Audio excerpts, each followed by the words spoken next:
everybody, it's Tim from Seagate Wines, and today we are going to be looking at the wines from one of our favorite wine regions and one of our specialities here at Seagate Wine, and that's the wines of Austria. Austria is a really interesting country in the fact that it borders 8 other countries.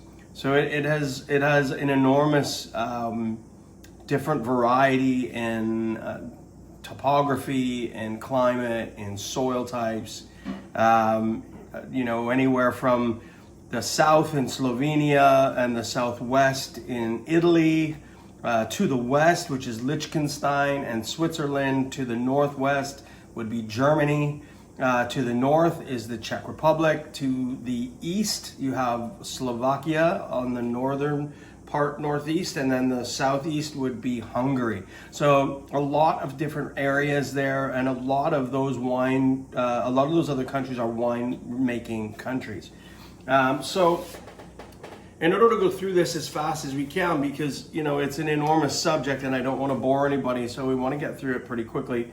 So we're going to just do a few little quick facts here for you. I'll run you through some of the wines, but we're going to concentrate on one specific region. So just a quick overview. In Austria, they do have 40 different grape varieties that are allowed by their regulations to be made into what they call Qualitätswein, which is basically quality wine under their regulatory bodies. 26 of those grape varieties are white, and 14 of those grape varieties are red. There is a total of 46,500 hectares of land under vine, and 1/3 of that is designated specifically just for red grapes. Austria is not necessarily really known for its red wines, but they do have 1/3 of their total grape growing region is under red grapes. They plant most of the very familiar grape varieties that you will know, obviously Riesling being a big one. But they also have things called like Weißburgunder, which is actually just German for Pinot Blanc.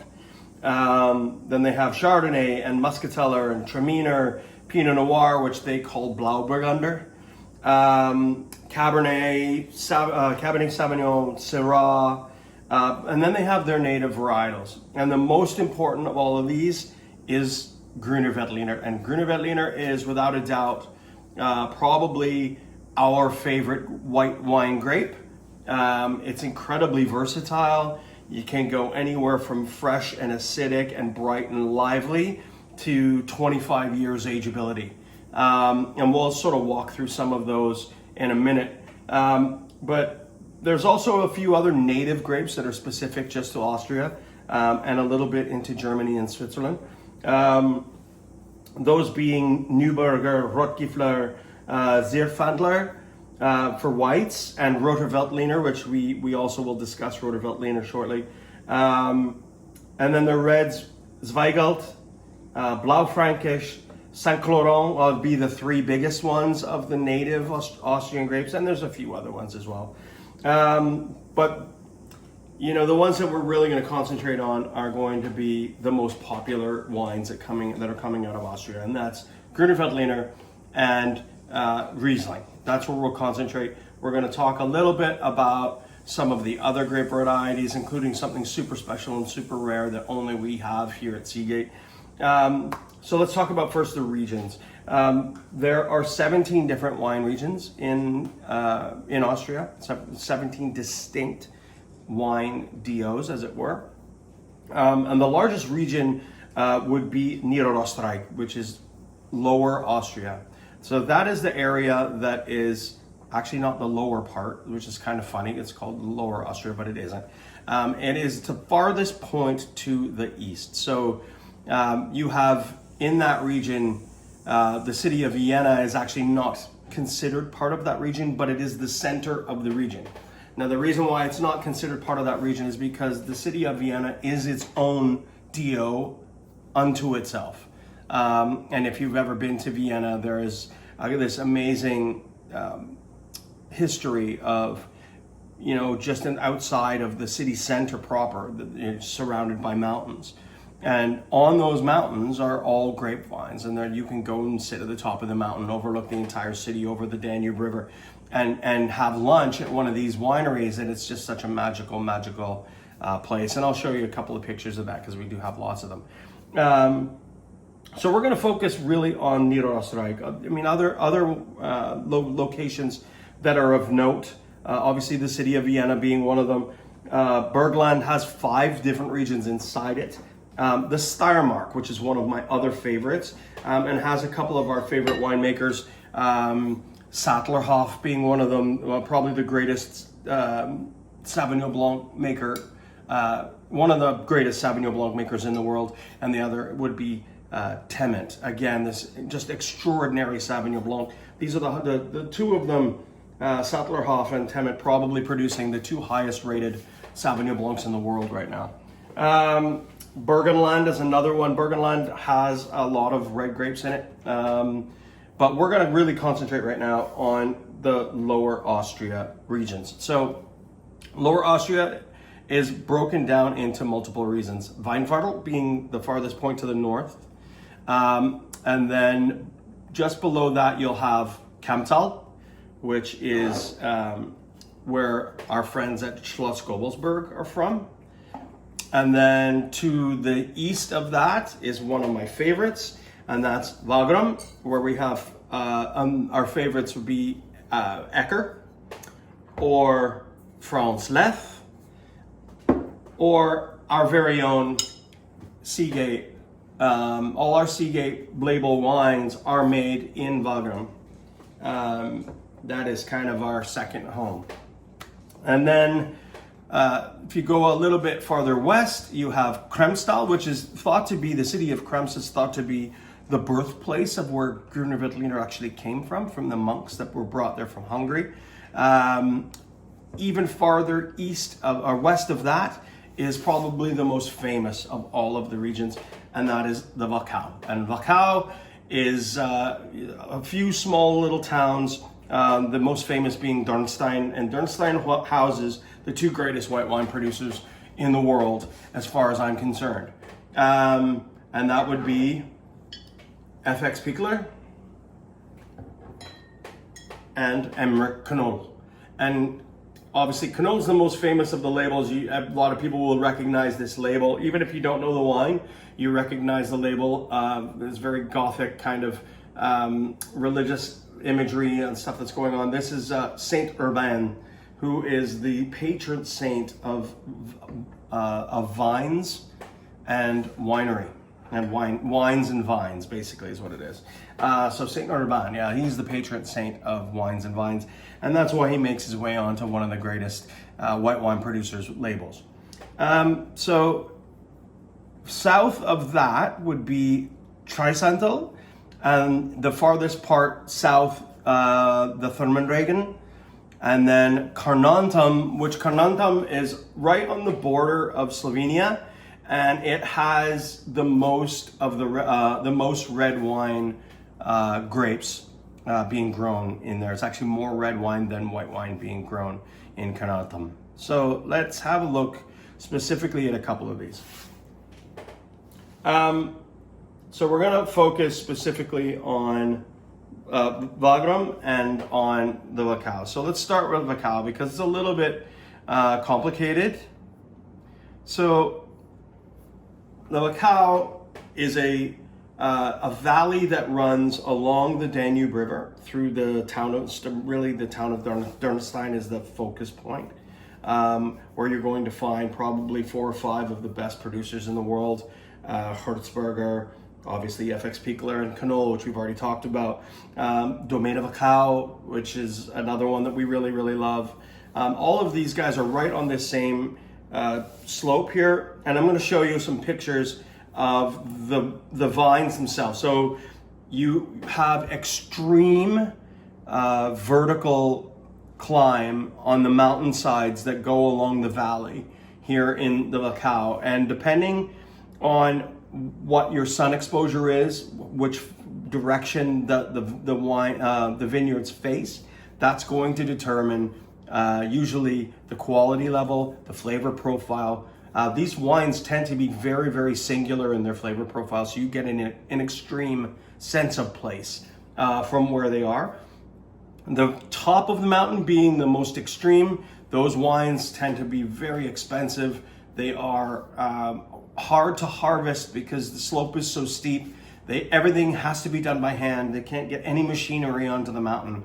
And then as you get closer to the river, you'll find that the wines tend to be a little bit more rounded, a little bit more full-bodied, a little bit softer. They don't have the extreme minerality that you get from the schist and the slate and granite that you find up into the mountain.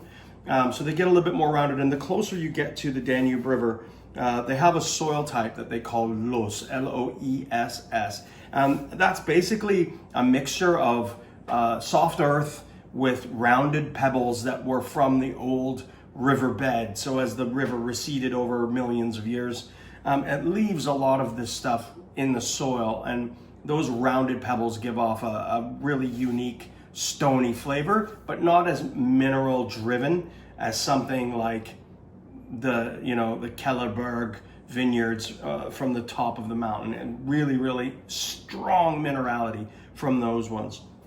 Now, in Wachau, you have 3 different levels that you have to be graded on in order to have the Wachau DO stamp. So let me see here. On the back, I don't know if you can really see it. I'll see if I can get a picture of it, and I'll blow up the picture. So right here is the little stamp that says Vinia Wachau. And in order to get that, you have to follow very strict regulations. So the wines are broken down into 3 different designations, or as we like to call it, the predicate system. It's similar to the German system, but they call it the Qualitätswein system. So the predicate system in Germany is based on ripeness levels and tends to be difference between sweetness and dry. Whereas the Qualitätswein system in Austria, all of the wines are dry, they're not sweet, but they're differentiated by their level of ripeness because of the alcohol level once they're finished. So Spielerfil would be the entry level, and all of those wines would be super fresh, very light, really bright tasting, quite fruity. Those wines must be below 11.5% alcohol. And then between 11.5 and 12.5 is where you're going to find most of the wines that are coming from this region. Again, some ageability up to like 5 to 7 years probably, but for the most part they're drank really young. This is Federspiel from the Klostersatz vineyard, which is south-facing, halfway up the mountain, not all the way to the top. So Federspiel would be between 11.5 and 12.5% alcohol. And then from there, here's another Federspiel. This is another Gruner Federspiel.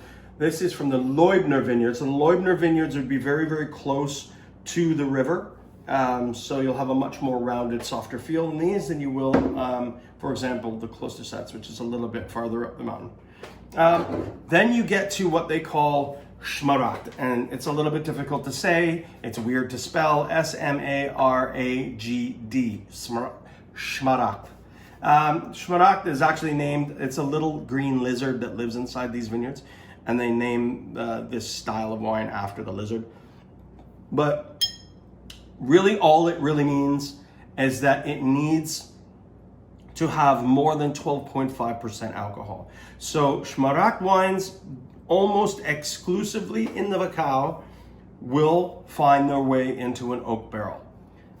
They are not using French oak, they're not using new oak. They use enormous 2,000 liter tonneau barrels that are over 100 years. So what it does is it softens the wine, it gives it some body and some texture, slightly colors it, gives it a more golden hue. But more importantly, what it does is it allows it to be aged. So some of these Shmarat wines, this is from the Krautless vineyards. Krautless is an interesting vineyard because it's actually not a south-facing vineyard, so it's a little cooler. But still, this is a crazy good wine. But then you start to get up into the really, really super expensive wines. They're very difficult to say. I'm not a German speaker by any stretch of the imagination, but fortunately for me, I've had a good tutor. So FX Pickler and Knoll each make one specific wine that is hand-picked one grape at a time, where they're literally taking only one grape that is that singular best grape from each bunch that they pick.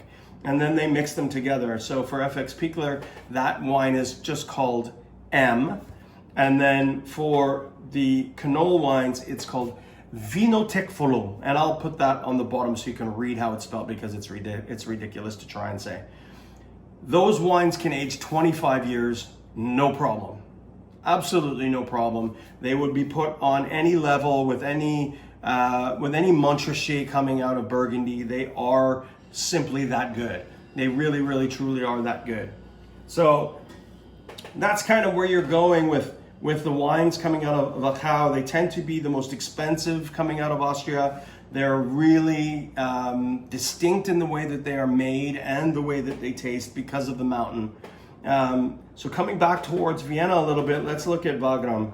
So Vagram is a little bit bigger than Wachau, and it also has the river that runs through it, but it's not as mountainous. So it does have elevation, but not necessarily as mountainous as the Wachau would be.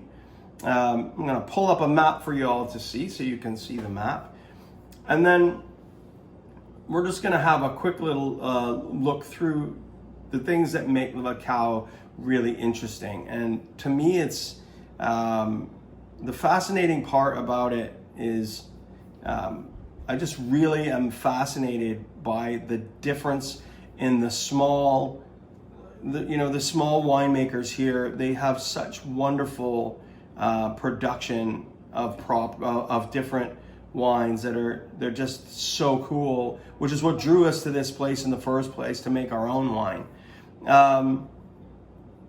So there's a lot of different, little geological and climatic differences that happen in Vagram that are different than everywhere else. The biggest one is that the subsoil covers a huge area of an ancient seabed. So it has massive distribution of old oyster shells and things like that. So it's very high in calcium and minerality when it comes to things like that. The word Vagram actually comes from the word Wogenring, which roughly means the surf side. So it used to be an ocean. So you've got alluvial gravel and things like that. First and foremost, again, Gruner Veltliner is going to be the wine of choice in this region. But there are a few exceptions, and we're going to get through that. Obviously, the Gruner here is not regulated the same way that the Wachau is, so you can make wines however you feel like you want to make them and give you the best expression. So a perfect example from that is our good friend Franz Leth. This guy is probably the nicest human being you'll ever meet in your entire life, but he makes spectacular wine. And he has a number of different series, and a lot of people here in Freeport have actually been really happy with the entry-level wine, which it's called Fresh and Easy, and it is exactly that. It is very fresh and it's very easy drinking. Then move up one level as far as complexity, and that's this level here. This is the Classic series. Classic spelled with a K, K-L-A-S-S-I-K. It's got a little bit more complexity, a little bit more body to it. Still not utilizing the tonneaus, the big vats yet. And then we move from this, you'll move up into the single vineyard or the cru series. So their individual cru wines can be a little bit more expensive, but you're getting the same kind of quality that you're getting out of the Wachau. And instead, the Wachau, you're getting really good Shmarat wines are going to be $45, $55, up to $90 a bottle. And then you're going to have the same style, same, old traditions, those big tonneaus, and you can get them out of Vagram for 38 to 40. It's a fairly decent price point for the same sort of great quality. It just doesn't have the same minerality that the Wachau has. But one thing that the Wachau does that a lot of other places do not do, is they have a great affinity for a couple of cool grapes. One being Roter Veltliner. Roter Veltliner is kind of the big brother to Gruner Veltliner, and it has a red skin, or an orangey pinky skin, not necessarily a bright red skin, but that skin gives it some interesting depth of character, a lot more viscosity. It tends to be a little bit more viscous. It also tends to have a little bit more alcohol. So it tends to go, as it's fermenting, it'll have a little bit more base sugar, so you end up with a touch more alcohol in your finished product, which lends itself really, really well to food. Our friends at Ecker have a spectacular Roter Veltliner that has just that touch of oak from the tonneau. Big 120-year-old 2,000-liter barrel that gives the wine such a great character, and it really is, if you're ever looking for the world's greatest pairing for crab or crab cakes, especially here in the Bahamas, we love our stone crab, and there is no better pairing in the world than Roter Veltliner from Ecker with stone crab. Absolutely magical. Now, one of the other cool wines that we like from the Vagram, we liked it so much that we actually made it our own. So this is our Seagate label. This is Roter Musketeller. Now, in Austria and in Germany, very, very popular aperitivo, great wine for just sipping on the afternoon would be Gelber Musketeller, or yellow Musketeller. This is Roter Musketeller. It is one of the rarest grapes in the world. There is less than 7 hectares of this grape known to exist anywhere. And the vineyard where we have ours growing, that vineyard is owned by our good friend Franz Bayer. And Franz is a 5th generation winemaker who agreed to make wines for us here at Seagate to try and tailor make wine for the Bahamian climate, because it's so hot and we really need wine with freshness and vibrancy. And he really hit the mark out with all 3 of our wines. So we have those same grape varieties, a Gruner Veltliner, of Roter Veltliner, and this incredible Roter Musketeller in our lineup. And you can get them too. You can just go on our website and you can order them. But one of the things I really love about those wines is that they're incredibly singular, and you go from, these guys actually went to high school together. So Bernard Ecker and Franz Bayer, who make these 2 wines, they've known each other their whole lives. They've gone to school together their whole lives. But the funny thing is, their wines are absolutely nothing alike. They're very unique. They're very singular in the way they're made. And I like to attribute that back simply to the art of the winemaker himself. It's the stuff that, it really speaks of who they are, where they come from, and just their view on what wine is supposed to taste like. It's really, really amazing stuff. So there's a quick little run through Austria. I have to at least give one shout out to the Campdale region and our friends at Schloss Gobelsberg. This is one of the most famous wines coming out of Austria. Gobelsberg has been producing wine since the late 1100s. That's a long time. So they pretty much got it down. I'm just gonna put it out there that Gobelsberg has really got winemaking down to a real science. They make an enormous selection of different wines, and we actually carry here at Seagate, here in the Bahamas, we have 5 different of their different wines, from the entry level, light, fresh, simple, to the extraordinary, single vineyard cru, with that same time spent in oak in order to give it body and structure.